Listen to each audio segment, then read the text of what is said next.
sortir les versets principaux de ces choses-là. Le premier qu'on va voir, c'est 1 Pierre 2,5. 1 Pierre 2,5. Comme des pierres vivantes, édifiez-vous pour former une maison spirituelle. Qu'est-ce que ça dit sur notre identité? Nous sommes des pierres vivantes, non seulement d'un côté personnel, individuel, on est quelque chose. On vient de voir que Jésus était la pierre vivante. Jésus est la pierre vivante, puis il dit, maintenant, comme des pierres vivantes, vous, édifiez-vous pour former une maison spirituelle. C'est que, autant vous avez une importance particulière, que vous avez une importance collective. On est appelé à se former, à devenir un corps, à devenir un édifice, à devenir une famille ensemble. Il n'y a pas de chrétiens individuels. Il n'y a pas des chrétiens qui vivent chacun chez eux. Dans la Bible, en fait, j'étais choqué souvent de lire ça, mais dans la Bible, il y a un chrétien qui dit qu'il était disciple du Seigneur, mais comme en secret. C'est le seul. Fait que prenez pas cet exemple-là. Soyez pas disciple du Seigneur comme en secret, mais quand on est des chrétiens, on fait partie d'un tout et on a besoin de s'édifier les uns les autres. On a besoin les uns des autres. Parce qu'on a tous des faiblesses, on a tous des forces, et chacun de nous, on est là pour s'accoter, pour construire ces choses-là. Et puis, ça, l'Église, Satan n'aime pas ça. Même Dieu a dit à la tour de Babel, qu'est-ce qu'il a dit à la tour de Babel? Est-ce que vous vous en souvenez? Quand il a dit on va confondre les langues, c'est là qu'il a confondu les langues. La raison, c'était quoi? Parce que s'il faisait un, il n'y a rien qui aurait pu les empêcher d'atteindre ce qu'il aurait désiré faire. Là, c'était le mal. Mais du côté du bien, c'est la même chose. Si on considère qu'on est un, que nous sommes un, si on est capable de bâtir ensemble, puis chacun met sa part, on est capable de faire de grandes choses. On le voit avec la Bible parle, toute la mission en Haïti, en Afrique, tout ça. On est vraiment une petite église. Mais combien de milliers, pour ne pas dire de millions de dollars qui s'en vont dans les œuvres humanitaires. On n'est même pas 1000 personnes. Puis on accomplit ça. Mais en tant qu'Église, c'est la même chose. Si on ne croit pas, admettons, mais il y a déjà beaucoup de monde qui donne. Fait que je n'ai pas besoin de donner. Non, c'est parce qu'on ne comprend pas, parce que ce que tu vois, ce n'est pas tout ce qui se passe. Il y a d'autres choses qui se passent alentour. L'Église n'est pas limitée à la place ici. Elle va au-delà de toutes ces choses-là. Fait qu'il ne faut pas se faire voler ces choses-là. Deuxième verset, en 1 Corinthiens 3,16, « Ne savez-vous pas que vous êtes le temple de Dieu et que l'Esprit de Dieu habite en vous? » Si tu fais voler cette identité-là, aujourd'hui, on est en train de voir qui nous sommes. Je suis ce qu'elle dit que je suis. Qui nous sommes? Nous sommes le temple de Dieu. Quand il parle de ça ici, il est en train de dire, faites attention de la manière que vous agissez, votre conduite. On ne peut pas vivre, nous, en tant qu'enfants de Dieu, d'une manière indécente. On ne peut pas vivre dans le péché. Ouais, mais il n'y a personne qui me voit. Non, Dieu te voit. L'oiseau va prendre des choses puis il va le répandre. C'est des choses tellement importantes de vivre sainement selon le Seigneur parce que nous sommes le temple de Dieu. Et non seulement nous sommes le temple de Dieu, mais je vous garantis que moi, là, ou Hélène, ou n'importe qui s'en va prêcher l'Évangile et qui voit quelqu'un qui va à telle église, puis moi, je prêche l'Évangile, il dit « Ouais, non, moi, ça ne me tente pas d'être chrétien comme lui. » Votre impact, votre vie ce que vous vivez en dehors de l'Église impacte l'évangélisation. Et puis, c'est important de bien comprendre ces choses-là. Donc, nous sommes le temple de Dieu. En 1 Corinthiens 6, ne savez-vous pas que votre corps est le temple du Saint-Esprit qui est en vous et que vous ne... qui est en vous, et vous avez reçu de Dieu, et que vous ne vous appartenez plus à vous-même, car vous avez été rachetés à un grand prix. Glorifiez donc Dieu dans votre corps et dans votre esprit qui appartiennent à Dieu. Ah, c'est ma vie, je peux faire ce que je veux avec. Si tu as été racheté par Dieu, ta vie ne t'appartient même plus. Oui, tu vas pouvoir faire des choix. Toute ta vie, tu vas faire des choix, oui. Mais on n'est plus dans le conseil du bien et du mal.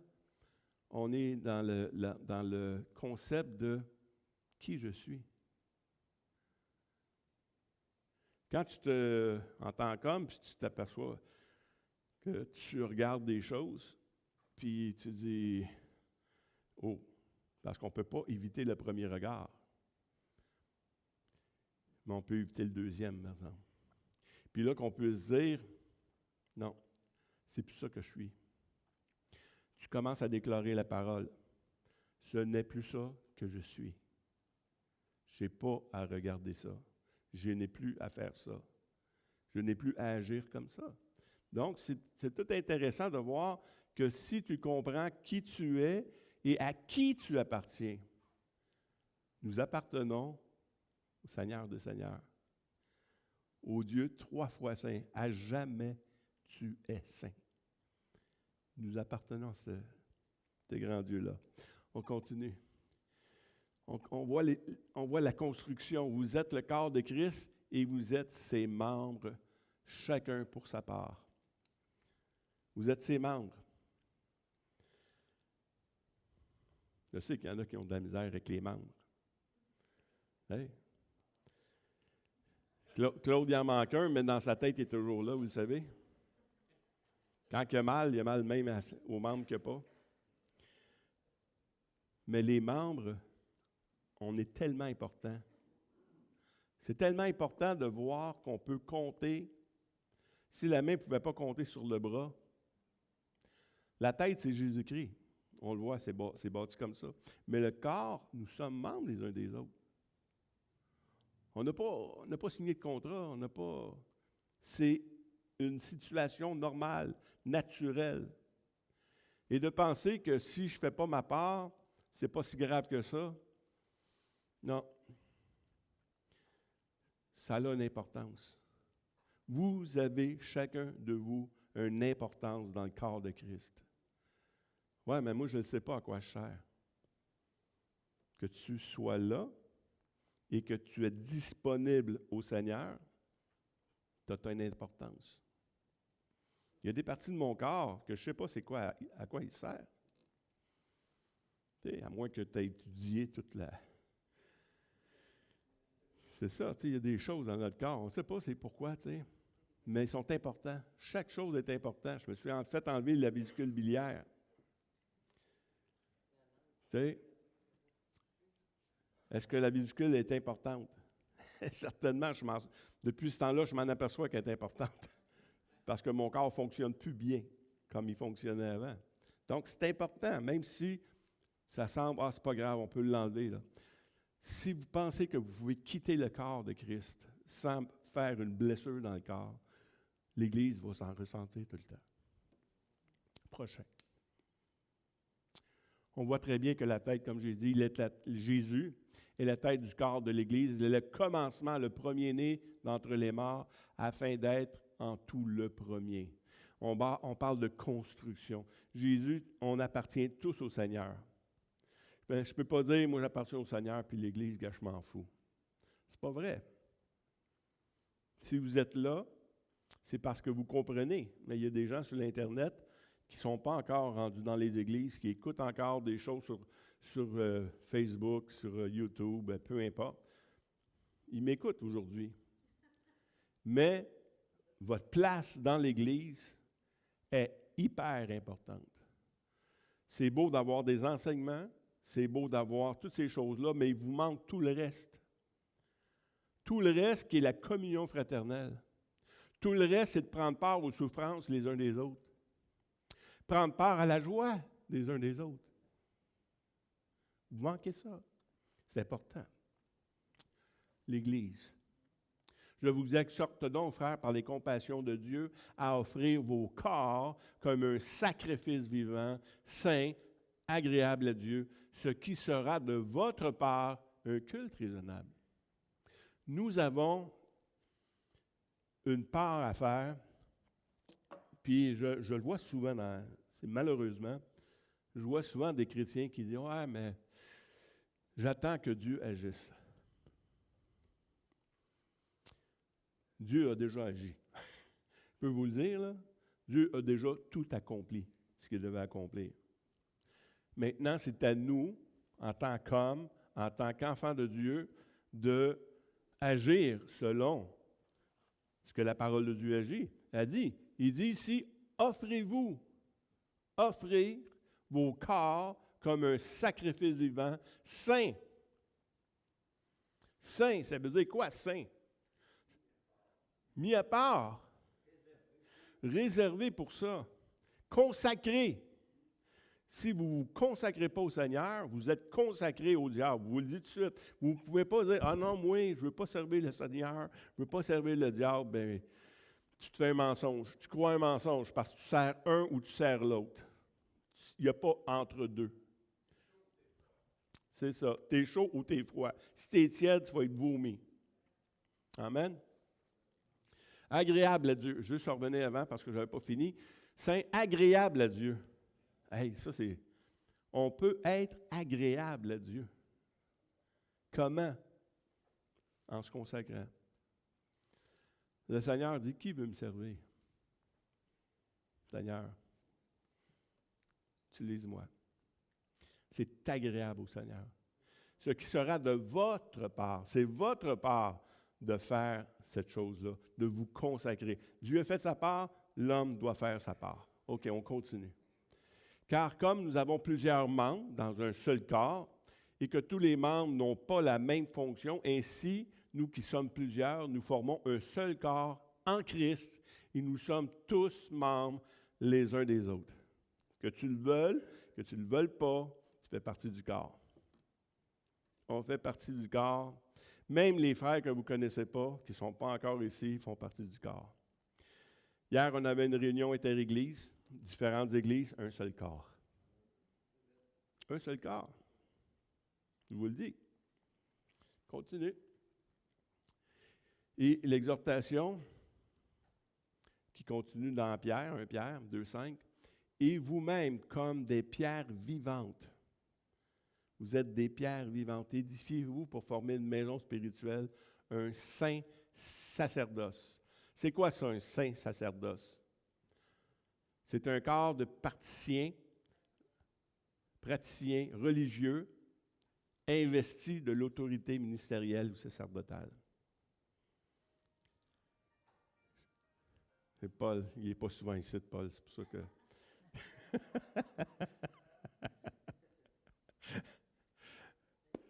C'est quoi?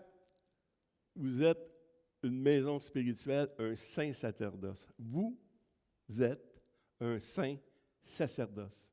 C'est que vous êtes investi d'une autorité spirituelle. Vous êtes investi d'une autorité spirituelle. Ouais, mais moi, je me sens pas très, très investi. C'est le Seigneur a fait de nous des sacrificateurs. Le Seigneur a fait de nous ces gens-là. Et quand on vient dans le monde pour faire des choses, on ne se sent pas toujours à la hauteur de ce que le Seigneur nous demande, vous le savez? Allez sur le terrain, vous allez le savoir. Quand on s'en va sur le terrain et on s'en va parler du Seigneur, ce n'est pas toujours le fun. Parce que toi, tu le sais qui t'es, mais les autres ne savent pas qui t'es. Eux autres, ils te traitent comme si tu n'étais rien, et pourtant, tu es tout ce que le Seigneur a donné. Il s'est donné lui-même, il donne l'Église pour eux. C'est quelque chose. Nous sommes revêtus d'une autorité qui dépasse même notre entendement. La parole de Dieu nous dit que on peut faire au-delà de tout ce qu'on peut recevoir, ou on peut faire, on peut toutes ces choses-là, au-delà de tout ce qu'on peut penser ou imaginer. C'est grand ce que le Seigneur a fait avec nous. Ouais, mais tu ne m'as pas jamais entendu parler, je ne suis pas capable de parler. Seigneur, s'il te donne une autorité, il va te donner la manière de parler. Il va te diriger. Il va t'instruire. Il va te donner l'amour nécessaire. Ouais, j'avais un frère, moi, qui voulait... Bon enfant, je ne sais pas si on se souvient de lui. Yvon. Il allait évangéliser, puis il dit, je peux plus aller évangéliser parce que je vais en taper un, tu sais, je vais... Non, parce qu'il ne comprend pas l'autorité qu'il a. L'amour, Dieu l'a déversé dans mon cœur. Puis si on regarde dans notre chair, c'est sûr que moi aussi, des fois, j'ai le goût d'en taper un, tu sais.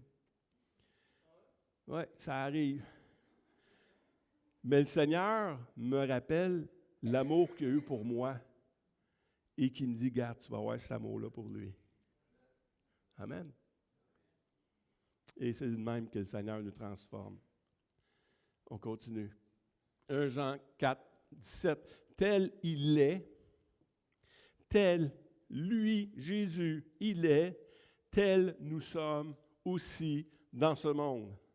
En cela que l'amour, c'est en cela que l'amour est parfait en nous, afin que nous ayons de l'assurance au jour du jugement. Hein? C'est une belle parole. Qui croit que Jésus pouvait tout faire? Qui croit que Jésus était capable de tuer tout le monde, mais il a décidé de les aimer? Il a décidé de les aimer. Tel il est, tel nous sommes. Nous sommes en train de définir qui nous sommes. Tel il est, tel nous sommes aussi dans ce monde. En cela, c'est en cela que l'amour est parfait en nous, afin que nous ayons de l'assurance au jour du jugement. On continue.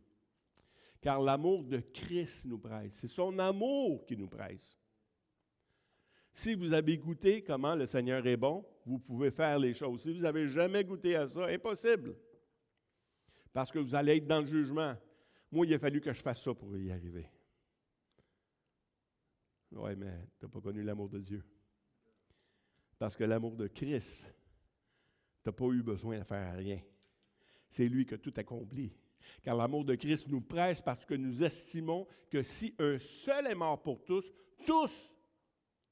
sont morts et qu'il est mort pour tous, afin que ceux qui vivent ne vivent plus pour eux-mêmes, mais pour celui qui est mort et ressuscité pour eux. Là, ça veut dire ça que tu viens de mettre un clou dans notre être égocentrique, égoïste, qu'on veut tout avoir pour nous autres mêmes.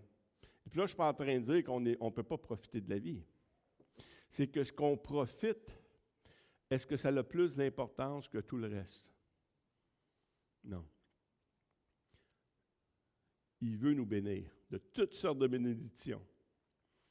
Mais il faut comprendre une chose, c'est que nous sommes morts avec lui. Quand on enseigne le baptême, c'est quoi qu'on enseigne? Quand on va dans l'eau, on meurt à nous-mêmes pour vivre, ressusciter en Christ. Une nouvelle vie en Christ. Bien, c'est ça. Mais c'est cet amour-là de Dieu qui nous presse pour faire ces choses-là. Et nous sommes morts pour tous, afin que ceux qui vivent ne vivent plus pour eux-mêmes, mais pour celui qui est mort et ressuscité pour eux. Oui, mais je pensais, moi, c'était rien que les pasteurs. Non, je vous le dis tout de suite. Tous. Si vous avez reçu le Seigneur Jésus dans votre vie, vous ne vous appartenez plus à vous-même. Ouais, mais je peux-tu faire des choses? Oui, tu peux choisir toujours entre le bien et le mal.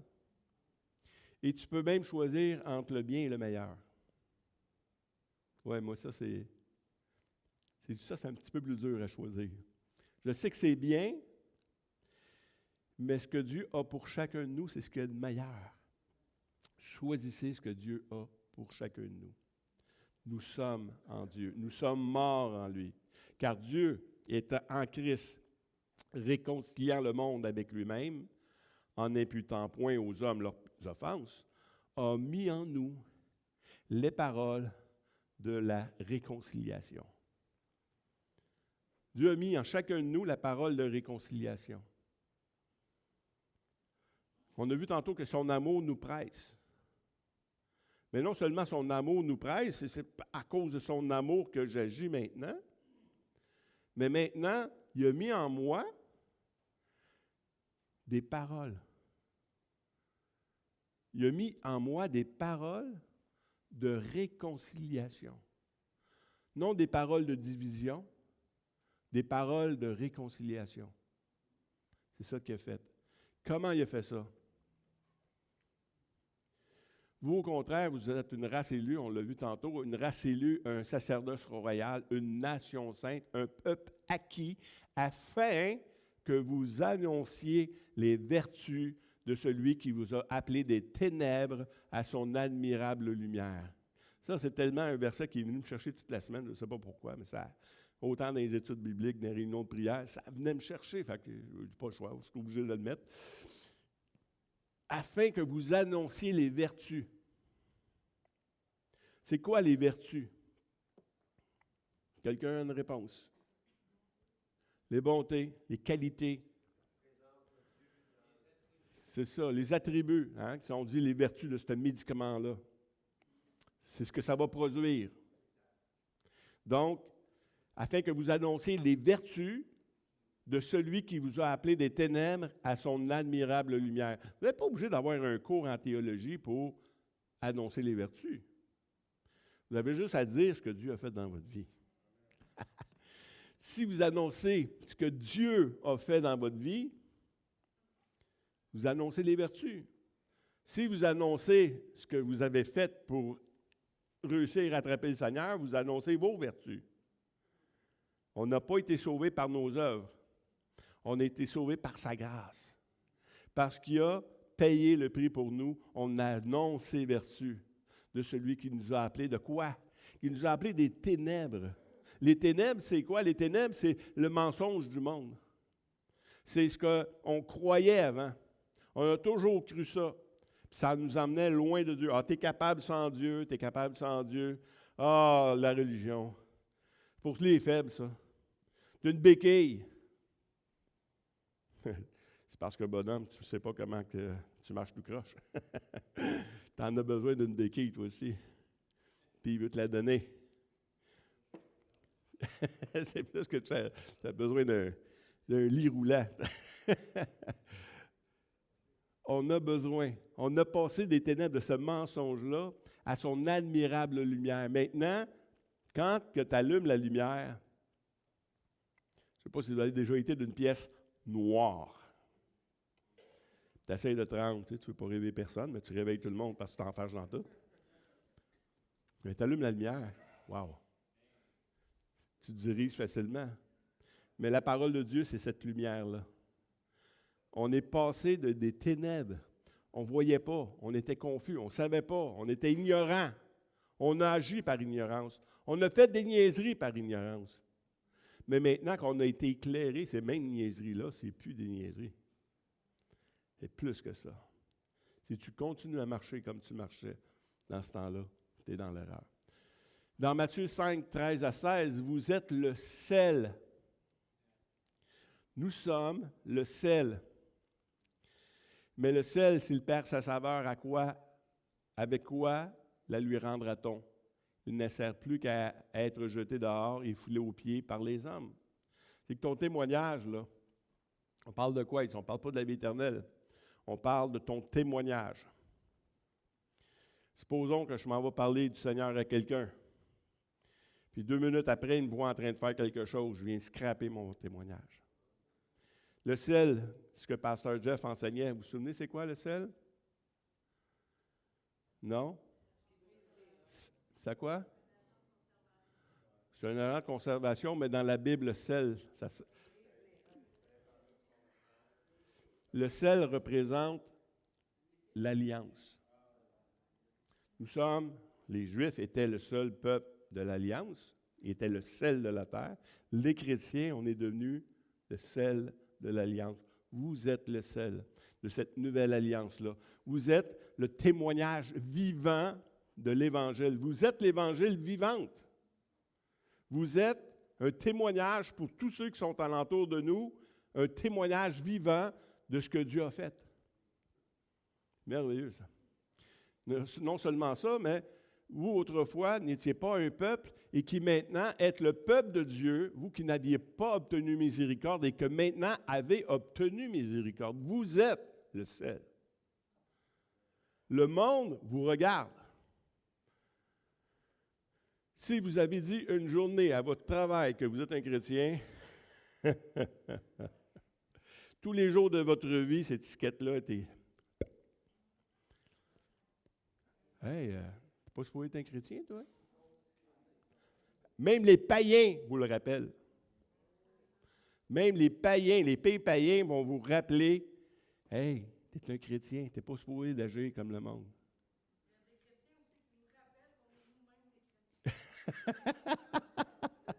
Mais tu sais, vous savez, c'est ça. Vous êtes plus ça maintenant. Vous avez obtenu miséricorde. Vous qui autrefois n'étiez pas un peuple et que maintenant vous êtes le peuple de Dieu. Vous qui n'aviez pas obtenu miséricorde et que maintenant vous avez obtenu miséricorde. Si on a reçu quelque chose, on est capable de donner quelque chose. Quand quelqu'un gagne 50 millions, 34 millions, qui dit plus? Puis quelqu'un vient te demander 100 piastres. Ah, je ne l'ai pas. Si vous avez reçu gratuitement, je ne dis pas si tu l'as gagné à la sueur de ton front, ça en prend plus soin que ce que tu gagnes. Hein? Mais tu as les moyens. Tu as reçu l'amour. Comprenez l'amour de Dieu qu'on a reçu. Vous allez être capable de vivre de cet amour-là pour les autres. C'est ça qu'il faut faire. Vous êtes la lumière du monde. Une ville située sur une montagne ne peut être cachée. Et on n'allume pas une lampe pour la mettre sous le boisseau, mais on la met sur le chandelier et elle éclaire tous ceux qui sont dans la maison. Que votre lumière luise ainsi devant les hommes, afin qu'ils voient vos bonnes œuvres et qu'ils glorifient votre Père qui est dans les cieux. C'est ça que vous êtes. C'est ça que nous sommes. Il faut saisir ça. C'est tellement important. L'ennemi veut voler ça. Il veut dire, non, toi, t'es juste une 2 watts. Même la 2 watts va éclairer quelque chose. Il n'y a rien qui peut être éteint. Vous allez éclairer quelque chose. Ça va produire quelque chose. Et plus qu'on va comprendre que nous sommes une lumière, plus on va activer cette lumière-là. Et cette lumière-là, comme on a parlé mercredi, elle a autant un côté ténèbres pour ceux qui ne doivent pas recevoir la parole de Dieu, que c'est un côté lumière pour tous ceux qui doivent recevoir la parole de Dieu. Fait que faites-vous-en pas, il va arriver quelque chose. Bien-aimés, je vous exhorte comme des étrangers et voyageurs sur la terre, à vous abstenir des convoitises charnelles que font la guerre à l'âme. Une chose ici qui est importante, c'est que nous sommes ici que temporairement. Il y en a qui vivent comme s'ils étaient ici éternellement. Non, je vous le dis tout de suite. Ça va finir par finir. Et non seulement ça, mais on est voyageurs.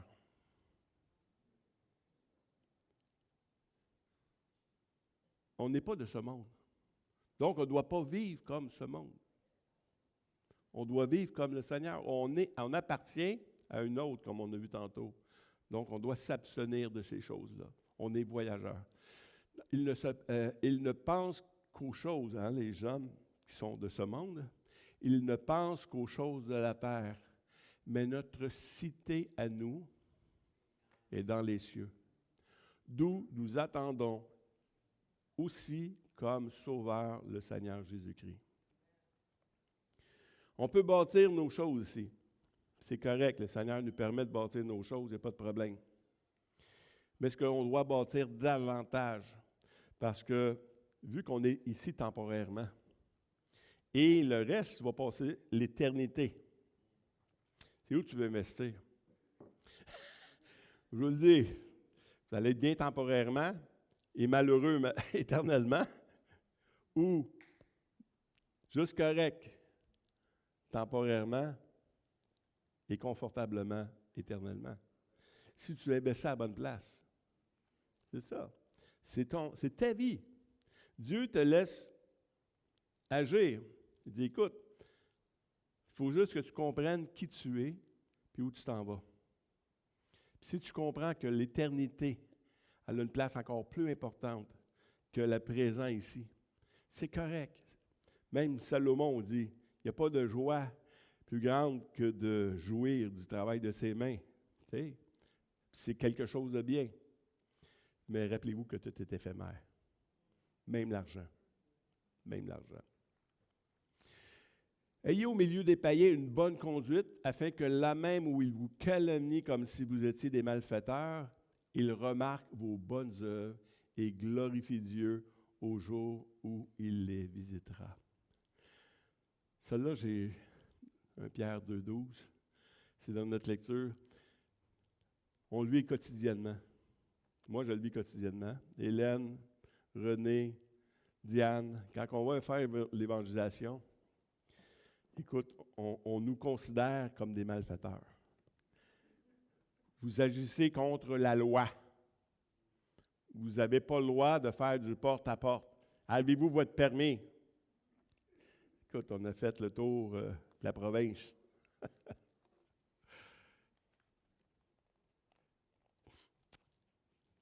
Et là où vous calomniez comme si vous étiez des malfaiteurs, il remarque vos bonnes œuvres et glorifie Dieu au jour où il les visitera. Même si tu fais des choses, c'est pour ça qu'on prie pour les gens en même temps, là. On lui donne l'Évangile, on lui donne les livres, mais on prie pour eux.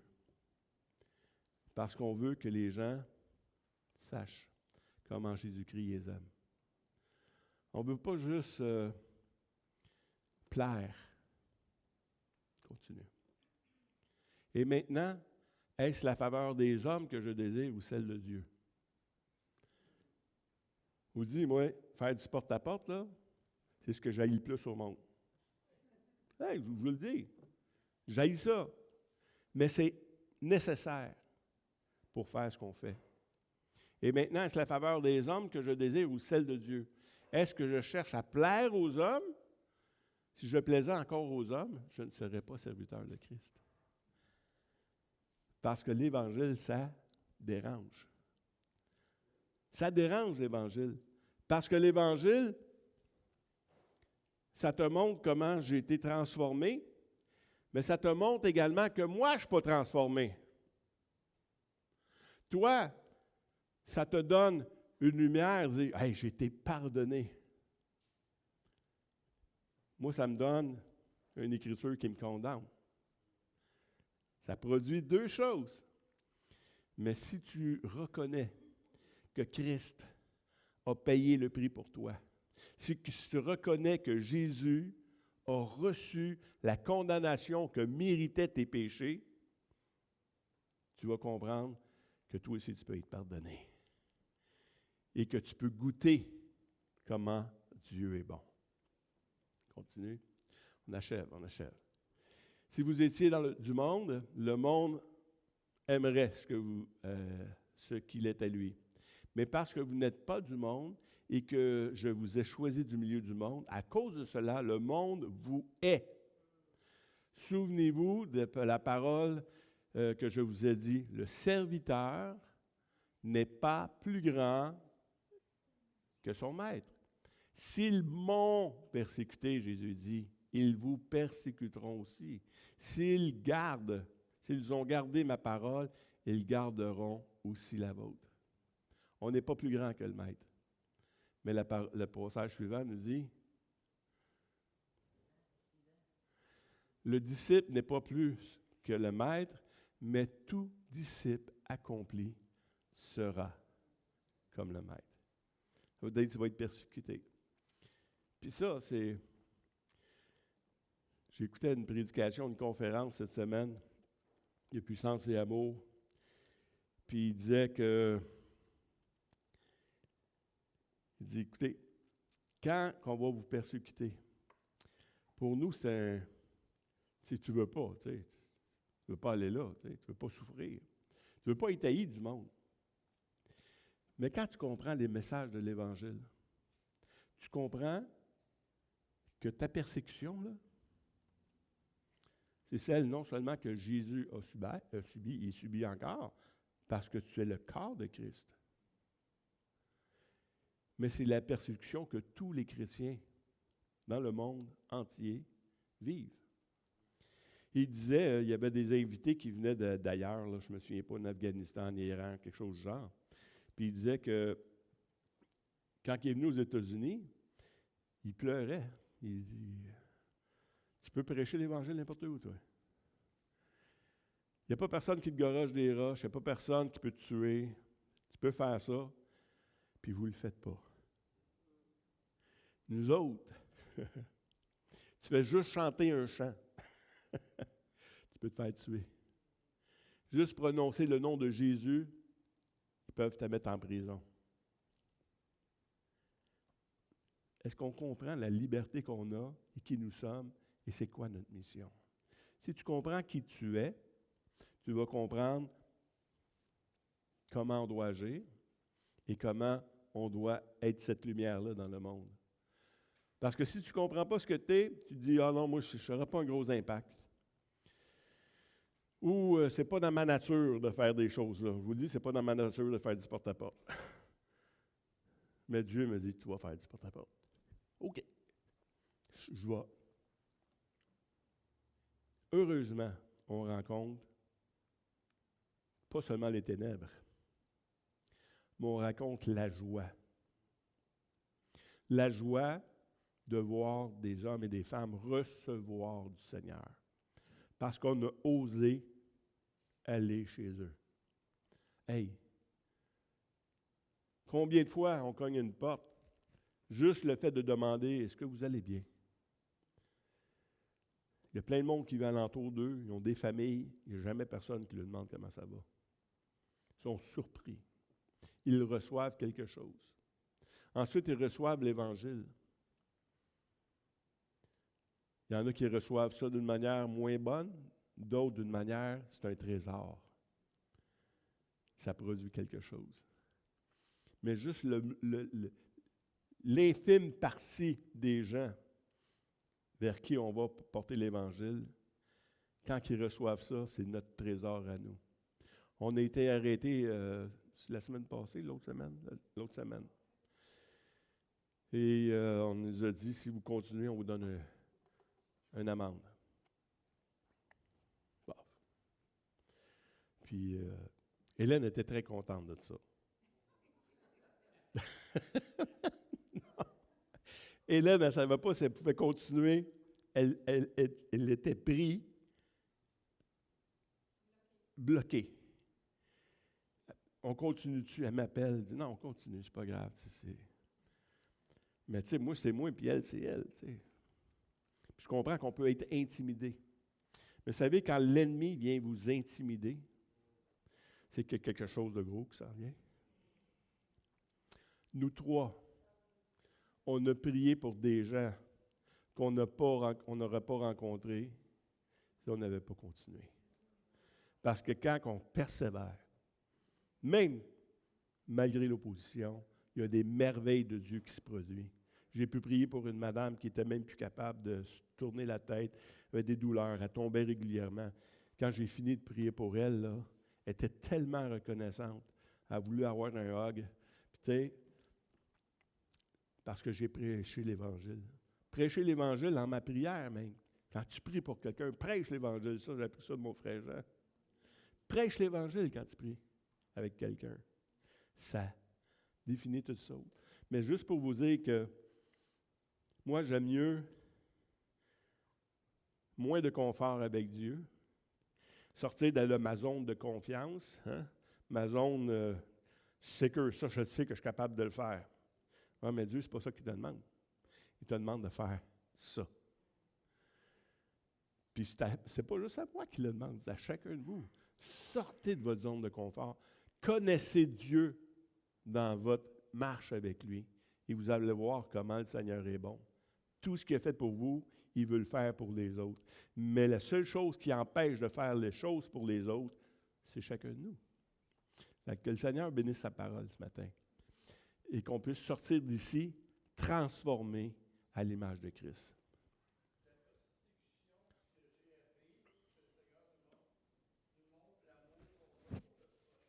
Oui.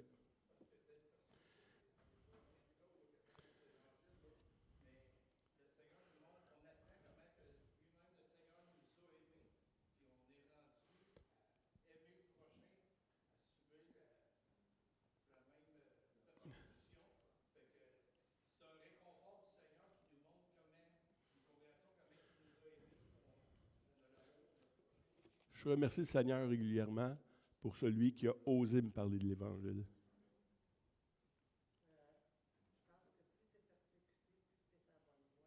Oui.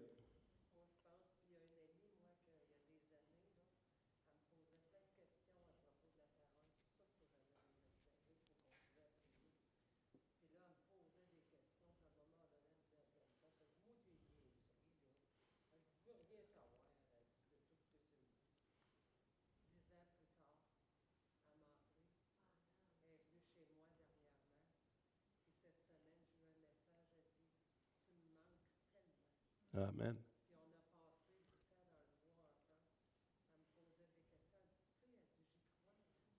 Il faut continuer, il faut persévérer. Puis quand on se fait rentrer dedans, c'est pas le fun. C'est pas le fun. Quand tu dis, ouais, je vais en parler à mes enfants, puis tes enfants ils disent, gars, parle-moi-en plus, on ne se verra plus si tu m'en parles. Tu fais quoi? Tu ne le verras plus juste pour un temps. Mais si je t'en parle, peut-être on va se voir pour l'éternité. Amen. Pensez à ça. Bon dimanche à tous. Que le Seigneur vous bénisse vraiment et que vos vies. Pardon? Merci beaucoup. C'est les femmes qui payent aujourd'hui au restaurant. C'est une parole prophétique.